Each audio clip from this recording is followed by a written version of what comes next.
I need every volleyball player to understand that it's actually impossible for you to be too conditioned on the volleyball court. And I know everybody wants to go to the gym and they want to work on jumping higher and hitting harder, as you should. Keep doing that. But getting in better shape, getting in better cardiovascular condition is one of the most overlooked people that the majority of us tend to skip, myself included, if we're being honest. I do have a bike right over here and I've got my kettlebells and things, but I don't use them as often as I should.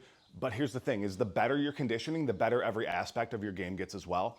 Because when you are physically fatigued, so you're huffing and puffing, your reaction time goes down, your decision making decreases, and obviously your physicality goes down. You're not jumping as high and you're not hitting as hard. And so this applies to indoor, of course, but like it applies more the less people you have on the court. Nobody's gonna argue that indoor requires more cardio than beach volleyball doubles. And so here's a few things that you can do. One is volleyball specific intervals. So doing something like 15 seconds on, 45 seconds off, 30 seconds on, 30 seconds off, and repeating that for 15 to 20 minutes, which is kind of a normal length of a volleyball game. You can do that with basically any exercises you want.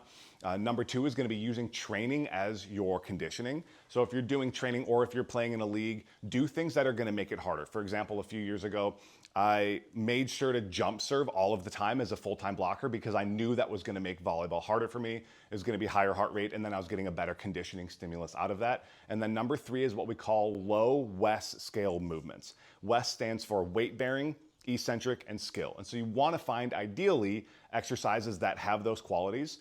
So not a lot of weight bearing on your body. So heavy squats and deadlifts, not a good conditioning tool. Bike, better conditioning tool. No to little eccentric. Again, bike is gonna be better than squatting because you don't have all that eccentric, which is gonna cause a bunch of fatigue and soreness, and then requires very little skill.